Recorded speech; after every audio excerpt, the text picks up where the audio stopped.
The Irene Dunn, Fred McMurray Show. Starring Irene Dunn as Susan and Fred McMurray as George. Together in a gay, new, exciting comedy adventure, Bright Star.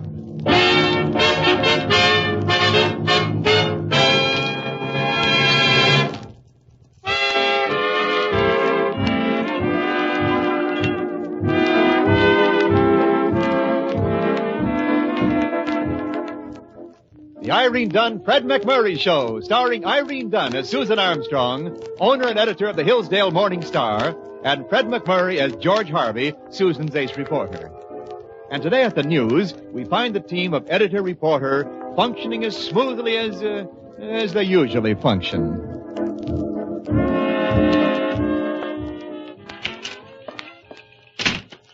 About this editorial on widening Vine Street, don't you think that maybe I'm reading, George. Oh, congratulations. But on this editorial... I've got to get through with this book, George, and I haven't got much time.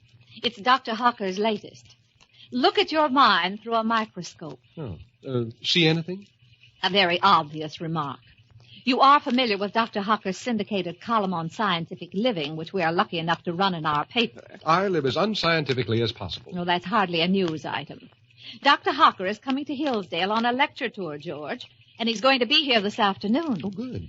Naturally, I want to be familiar with his book. Well, don't you worry about it, Susan. You just turn old Hawker over to me. I'll take him night clubbing tonight with a couple of friends, and he'll think that the Hillsdale Morning Star is the greatest little paper in the entire country. George, Dr. Lionel Hawker is not a corset salesman. Through his column, he guides the lives of millions of Americans daily. And look at us. And it's extremely important that he be received here in this office by someone of intelligence and understanding. Oh, me, obviously. Therefore, George, I shall want you to remain as far away from the office as possible the entire afternoon. Susan, there are times when I doubt that you care. No, it isn't really that, George. It's just that your manner at times, well, it's... All right.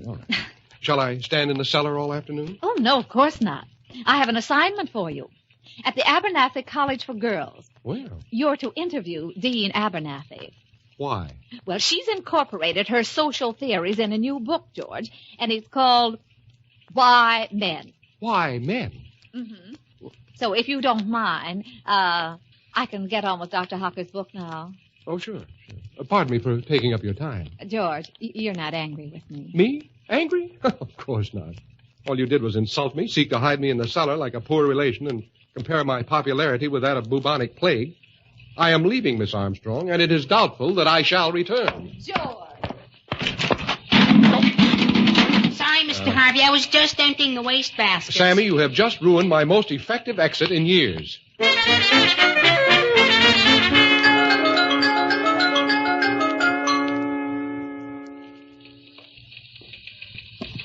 Excuse me, young man. Yes, sir. This is the office of the Hillsdale Morning Star. Yes, sir. I, young man, am Dr. Lionel Hawker. Oh, Miss Armstrong's expecting you, Dr. Hawker. Ah. Miss Armstrong's office is right through there, Dr. Hawker. Thank you, young man. Thank you. Miss Susan Armstrong? Why, yes. Oh, Dr. Hawker. Who else? Well, won't you come in, Doctor? I can't tell you how honored we are to have you here in Hillsdale. Thank you. I guess just about everybody in town's been reading your book. I just checked the bookstore. 2 copies have been sold. Oh, well, those 2 copies certainly have gotten around. Won't you sit down, Dr. Hawker? Miss Armstrong, you are a very beautiful young woman. Well, thank you. You are living scientifically? Well, I tried to. Married? No. Engaged? Well, no. In love? No. I mean, well, there is someone, but... Aha. You are not living scientifically. You are in love, but not married. You must put yourself in my hands. Oh, but really, Doctor... It is nothing. Shall we say this evening at your home? Well... Using the Hawker method, we shall have you engaged in a matter of hours. A few days, married. Soon, the patter of tiny feet growing swiftly to healthy adults, and all buying the books of Lionel Hawker.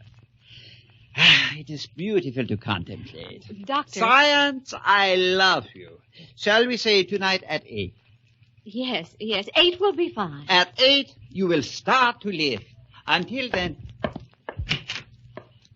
Phew.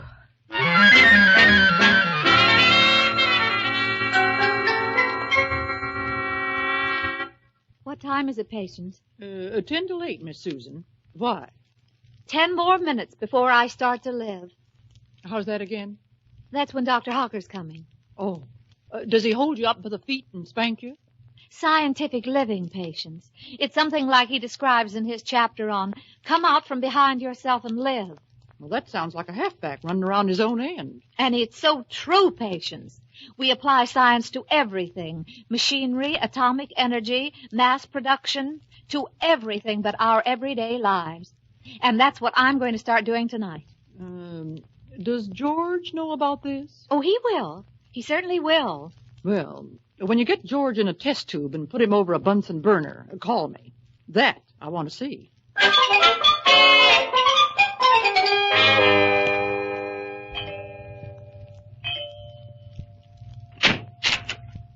Miss Armstrong's residence? Come in. She's expecting you, Dr. Hawker. Ah, you know my name. Read your column for years. I wrote you for advice when I was thinking about being a housekeeper. And thanks to a correct and scientific choice, you have enjoyed many years of happy living in your chosen profession. Sure. Except you advised me to become a tomato picker. Miss Armstrong is in the living room. Oh, poor woman. She must be terribly unhappy. Ah, the lovely Miss Armstrong. A charming home. Charming. Thank you. Won't you sit down, Doctor? Now, let me see. I have your problem firmly in mind. A mother fixation on the part of your emotionally immature husband with a consequent rejection of the responsibilities of marriage. Dr. Hawker, I'm not married. Of course. I have your case firmly in mind. As I say in my chapter on Make Your Brain a Filing Cabinet, one should always... Well, not married, huh? Oh, I've had my chances, of course, but... Science has taken you over. Marriage, my dear young lady, is merely a problem in scientific selling. Selling? Scientific selling. You have heard of the AIDA method? No, I don't believe I have. Used by our larger sellers of consumer goods. What has worked for them will work for you. Well, that's very interesting. Let us think of you first, not as Susan Armstrong, but as a refrigerator, right? Well, I'll try. Now, we wish to sell this refrigerator. AIDA. First, A. You must attract the attention of the prospect. Well, how do I do it? Anything at all. Strike a match. Ask him if he has ever been to Alaska. Anything, but get his attention. Get his attention. Next, I. Arouse his interest in the refrigerator. Demonstrate some of its unique features. Or in other words... Dr. Hawker, couldn't I be something else instead of a refrigerator? Why, certainly. How about a vacuum cleaner? Well... Or a garbage disposal? I'll be a refrigerator. Good. Next, D. Generate in the prospect a desire for the refrigerator. Mm-hmm. Now, well, what's the next step? Again, A. And this time, action. Well, couldn't we just skip the first 3 steps? Oh, not at all. Having secured the prospect's attention, having aroused his interest in the product, having instilled in him a desire to own the product, all that remains is to show him how quick and easy it is for him to take the final step. He buys the refrigerator. Well, I'm game for anything. George is coming over later this evening. I'll try it out. Miss Armstrong, as so many before you, you will find the Hawker principles utterly infallible. Really? Well, it's such a queer feeling. I don't know whether I'm about to be engaged or defrosted.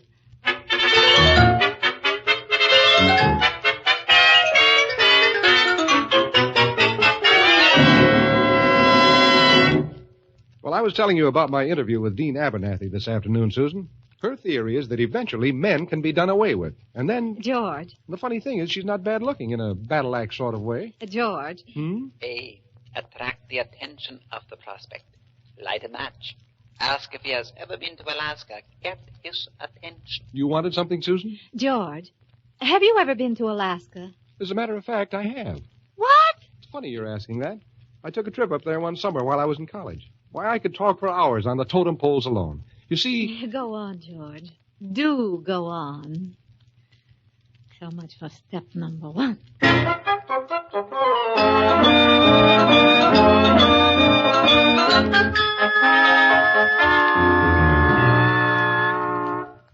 George. Yes, Susan? Arouse the interest of the prospect.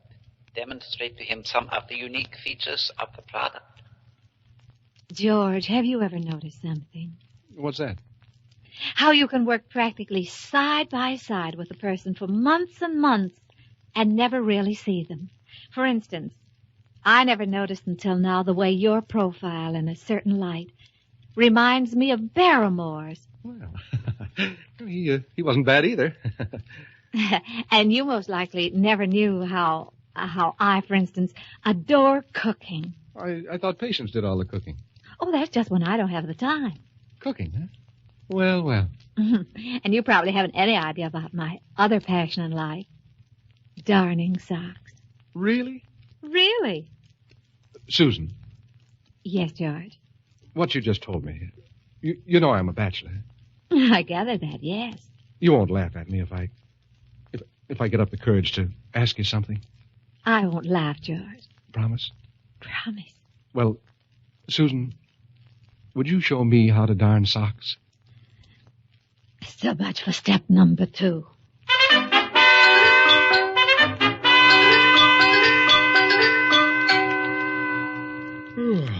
What time is it, Susan? Oh, it's early yet. Generate in the mind of the prospect a desire. Desire. Mind if I switch on the radio? No, go right ahead.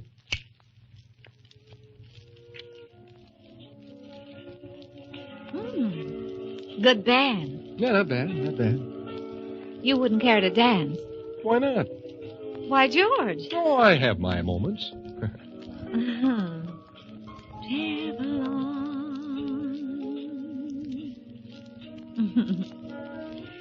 Look up,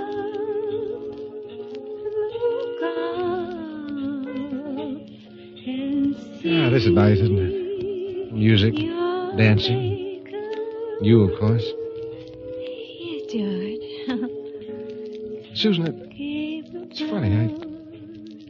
I don't know. I feel like something's come over me. Action.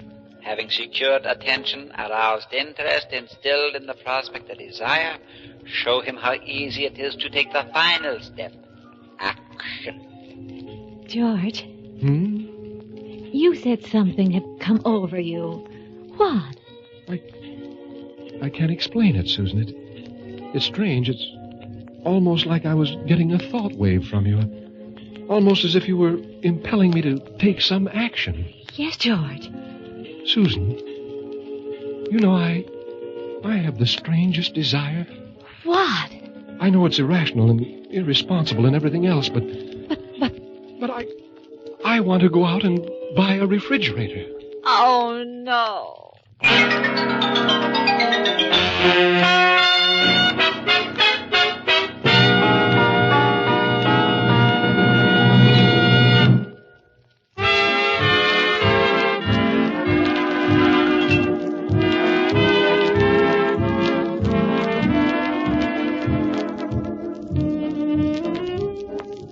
And now back to our 2 stars, Irene Dunn and Fred McMurray, and the second act of our story.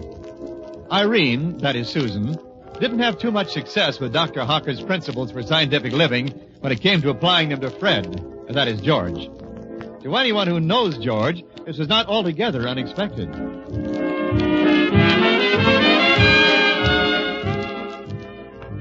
I'm leaving for work now, Patience. All right, Miss Susan.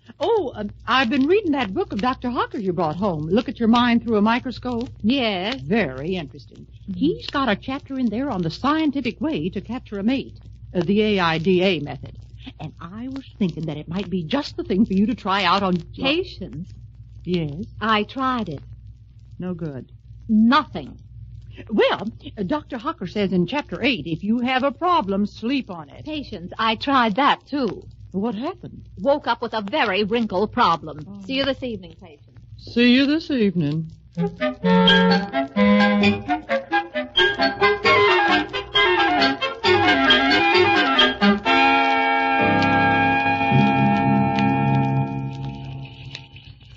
Read Dr. Hawker's column this morning, Mr. Harvey? Can't say that I have, Sammy. What vital message is he giving to waiting America? Start the day with a smile. I'd rather start it by going back to sleep. This morning, try greeting your associates not with a sour look, but with a bright, beaming smile that says, "Isn't it great to be alive?" Well, I'll try anything once. Here comes Miss Armstrong. Oh. Good morning, Susan. Isn't it great to be alive? Ha! Well, Sammy, what else is new?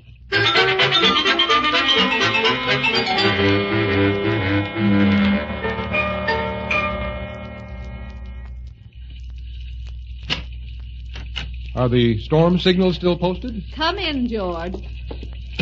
I want you to set up some shots with our photographer. Dr. Hocker will be here this morning. Sure, Susan. And I asked Dean Abernathy to come in for some pictures, too. You know, the woman who wrote Why Men? A Crackpot. I think she has a very sensible thesis. Now, Susan... Good morning, Miss Armstrong.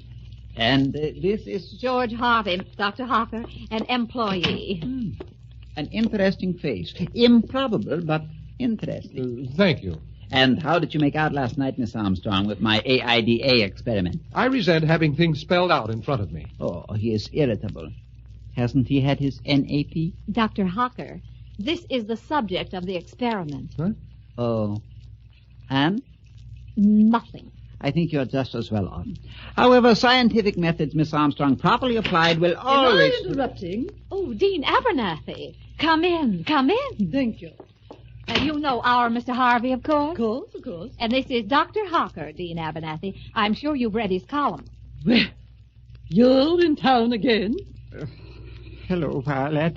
You two know each other? Unfortunately, yes. I should have thought you'd have given up by now, Lionel Hocker. Well, if at first you don't succeed... Miss Armstrong, Mr. Harvey, I shall return at a time when your business with Dr. Hocker is completed. But, Good day. Well, that was peculiar. Yeah. What's the story, Dr. Hocker? Merely a little misunderstanding which time and scientific principles will... I might as well admit it. Miss Armstrong, Mr. Harvey, I, Lionel Hocker, outstanding exponent of successful scientific living in the world today, I am a failure. But you can't be. A failure. For years I have pursued Violet Abernathy with an ardor unmatched since Antony and Cleopatra.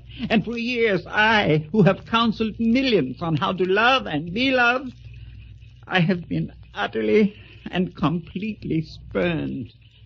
A failure. Oh, now cheer up, Doctor. You know, start the day with a smile. George. Oh, where are you going, Doctor? Where? I think I shall kill myself. Isn't that sad, George? Oh, yes, very sad. We've got to do something for him. Sure. The world's greatest exponent of success, in love with a woman who hates men. We've got to help him. Well, we might give him a copy of his own book. No, the time for books is past, George. Get your hat. We're going after Dr. Hocker.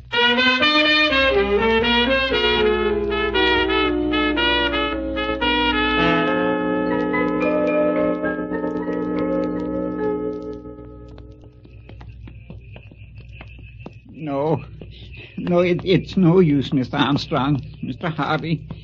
For the first 19 years, I thought she was merely being coquettish. Now I'm convinced she means it. Dr. Hocker, look where we are. Isn't this the Abernathy College for Girls? It certainly is. George.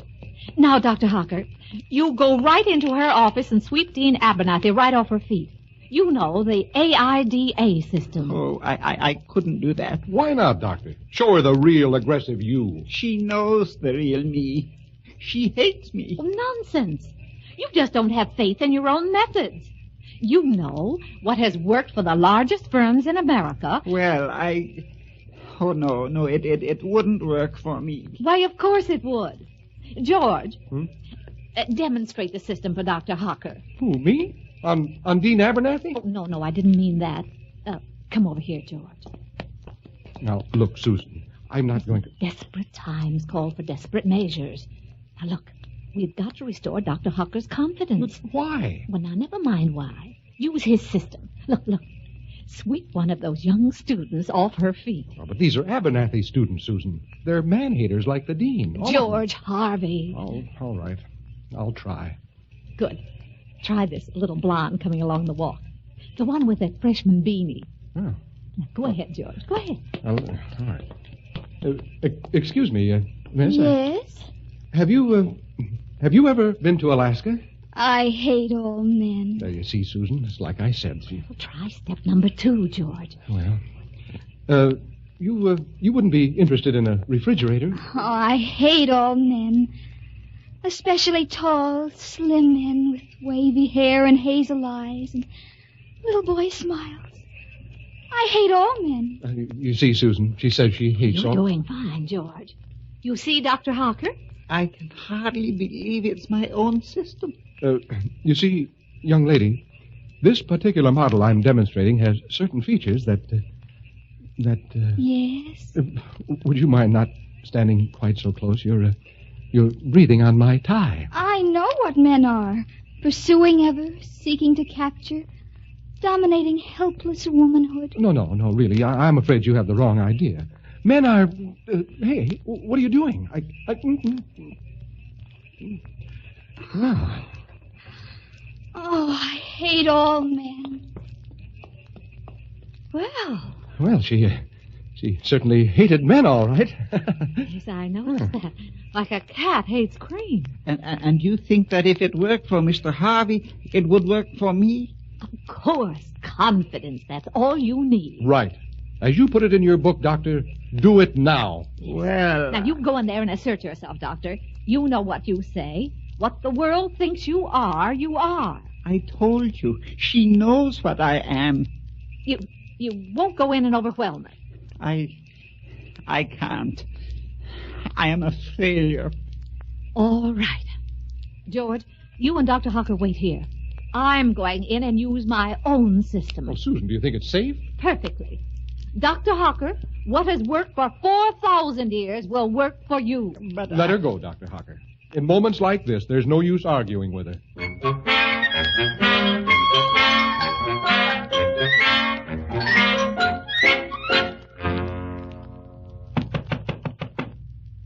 Come in.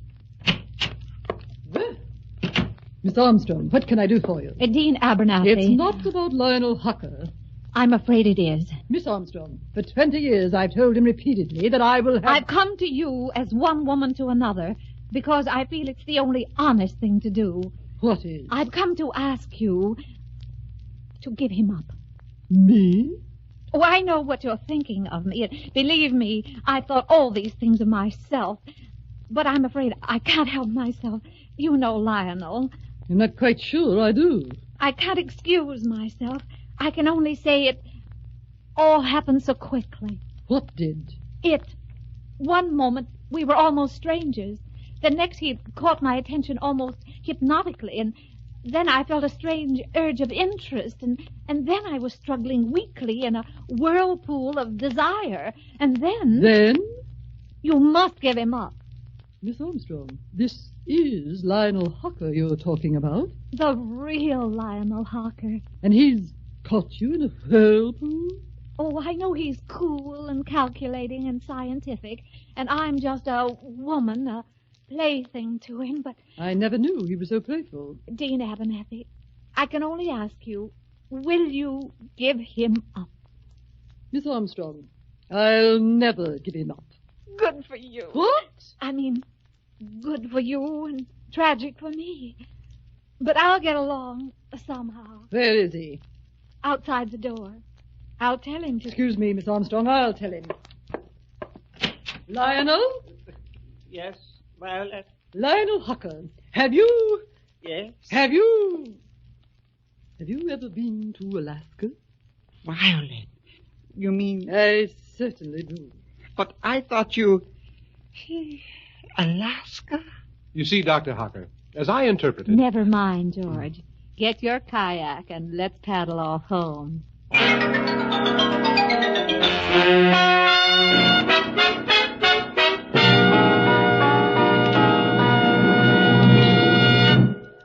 Our stars, Irene Dunn and Fred McMurray, will be back in a moment.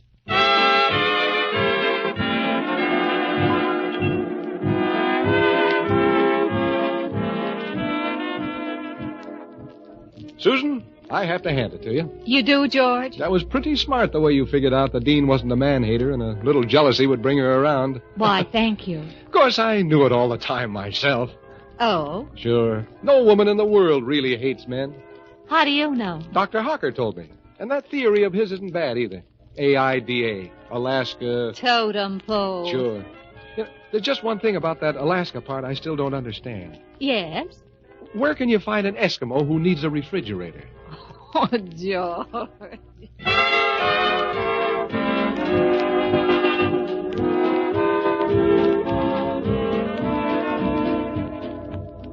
Irene Dunn and Fred McMurray will be back next week in another exciting comedy adventure in the gay new series, Bright Star.